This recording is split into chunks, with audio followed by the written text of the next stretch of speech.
to develop a closer relationship with China?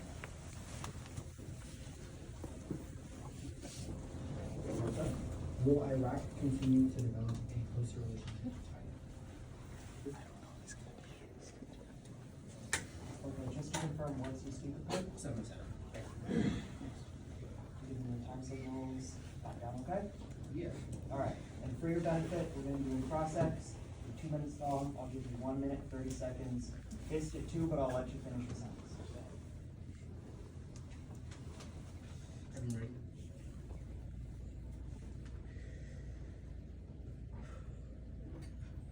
Some people might ponder the question, will Iraq develop a closer relationship with China? I am not some people. What I ponder has to do with my interests outside of speech and debate. I spent too many years of my life devoting time and energy to the topic. So instead of answering today's question, I give you a narration of the One Piece arc, Water 7. When the Straw Hat Pirates left the naval fortress, they needed their ship to be repaired. So they went to Water 7, the island nation who touted as the nation with the world's strongest and most powerful shipwrights. Now, when they entered Water 7, their 7-man crew decided to split up so that they could find resources, shelter, and food. And when they split up into 2 groups of 2 and 1 group of 3. One group of 2 consisted of Sanji, the group's cook, and Robin, the cook's architect. But as they were shopping for food and clothing, Robin was suddenly passed by a masked man with a cloak around him. He leaned in and whispered the words, CP9. And when he had whispered these words, she suddenly froze up in terror. Sanji, walking ahead of her, didn't realize what was going on and was talking to her as if nothing had happened. But when she failed to respond, he turned around and realized that she was walking in the other direction behind this unknown masked man. So he quickly turned around and tried to follow them, but as they turned a corner, he turned the same corner and realized that they had disappeared. They vanished into thin air. Later that night, an assassination attempt against the Water 7's mayor, Iceberg, was reported. He's not just Water 7's mayor. Rather, he's also the president and owner of the world's most renowned shipwright company, the Gali Law Company. When this assassination attempt occurred, it was reported that the Straw Hats were the ones that engaged in this assassination attempt. The problem with this was that it was just Robin and this unknown masked man. So he had assumed it was all the Straw Hats in on this plot, whereas it was just one of them being misguided. So the Straw Hats, when the announcement was released that there was a warrant out for all of their arrests, were confused. So what did they do? They didn't run. They went straight to the headquarters of the Gali Law Company. And when they were there, they were going to try to clear their name. However, when they walked into Iceberg's office, they found him apprehended by Robin and being questioned by members of a group called CP9, the world government's most powerful assassin corps. What happened next was that as they were apprehending him, he was saying that he didn't have what they wanted. They were looking for the blueprints to an ancient weapon of mass destruction, a Pluton. Sadly, Iceberg didn't have this, and he was trying to tell them that it didn't exist, even though he knew it did. Regardless of whether or not it did exist, he didn't have it, so he couldn't fulfill their interests regardless. But when the Straw Hats barged into this, they noticed that Robin was working with the 4 members of CP9 to apprehend him and question him, threatening his life. But they didn't care for what was going on. Rather, the crew's captain, Straw Hat Luffy, looked Robin in the eye and begged her to come back to the crew and stop whatever nonsense that she was engaging in.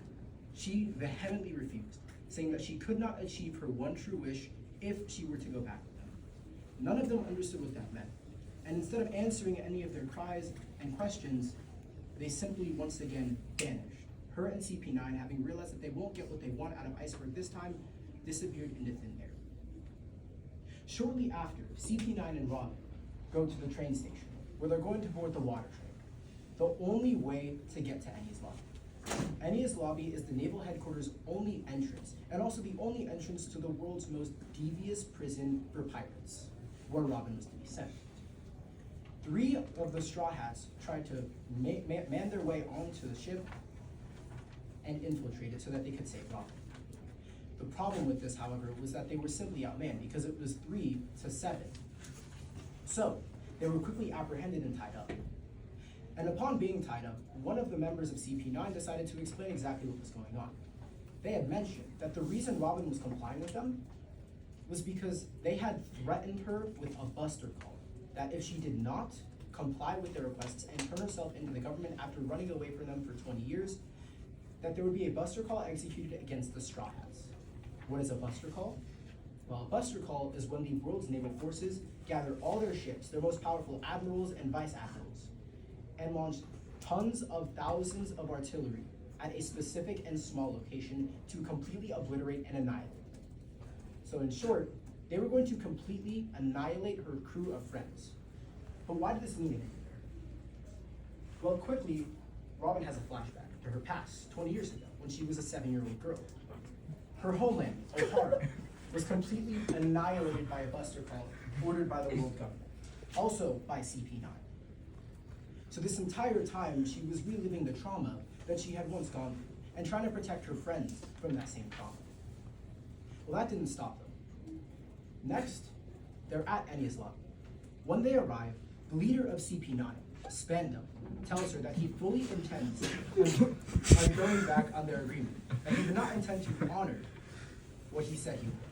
He was going to execute the buster call in the Straw Hats anyway.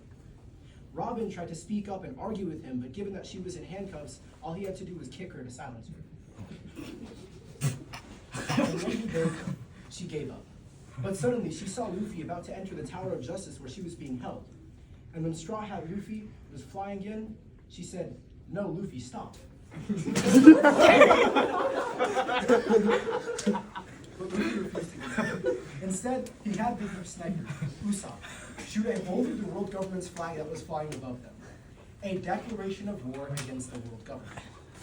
And what this meant was Luffy was trying to tell Robin that no matter what, he would always have her back and never abandon her, even if it meant making the whole world his enemy. Robin started crying and exclaimed that she did want to be saved, that she wanted to set sail with the Straw Hats.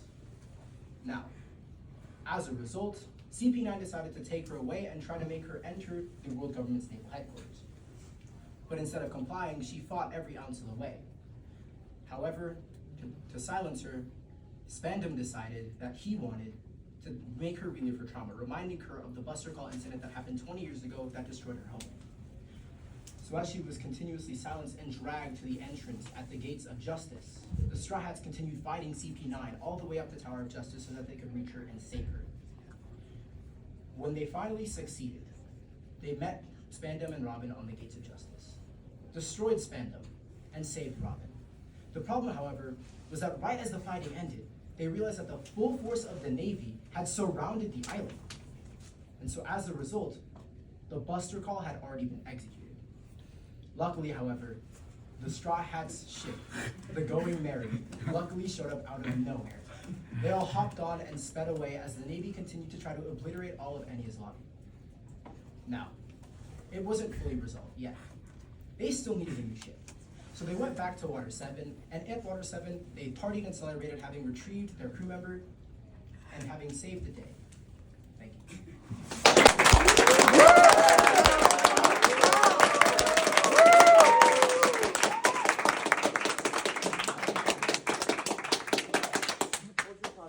We do have to get the last speaker.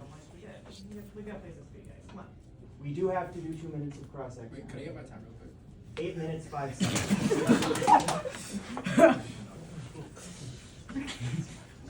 Okay, good. Great speech. Congratulations, finalists.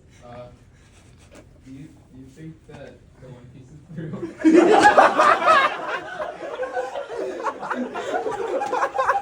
See, it's funny that you asked that question. I'm going to be completely honest. I'm only 326 episodes done with it. So it's impossible for me to say. I do know, having read many tweets, that Oda has not officially confirmed or denied whether the One Piece is real. But many fan theories suggest that Shanks and Luffy understand the One Piece to be the adventure along the way, rather than the objective treasure that they're seeking out. So in short, kind of. Who would you consider the equivalent of China in the One Piece world? Honestly, probably Doflamingo. Because I don't know too much about him, given like I'm a little bit lacking on that caught up. But like just the vibe he gives politically signals the same thing as like what I think of China when I think of like developing like a relationship with Iran and stuff like that. And like Doflamingo's relationship with the Seven Warlords is kind of like Iraq's relationship with China. Sort of. I would say more so that Doflamingo's I would say like the Seven Warlords relationship with the world government is more so that of like Iran and China, if that makes sense. Could you explain why? Yeah, so China's like a big superpower, world government's a superpower. Iran is like pretty powerful individually, right? They have like access to nuclear weapons and a pretty big military because of the fact that they were planning on fighting the United States not too long ago.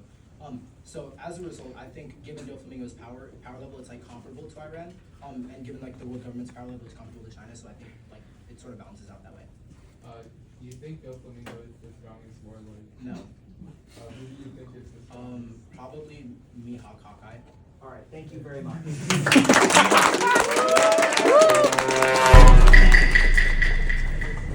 Taking sixth place from Basic Peoria, Philemon Joseph.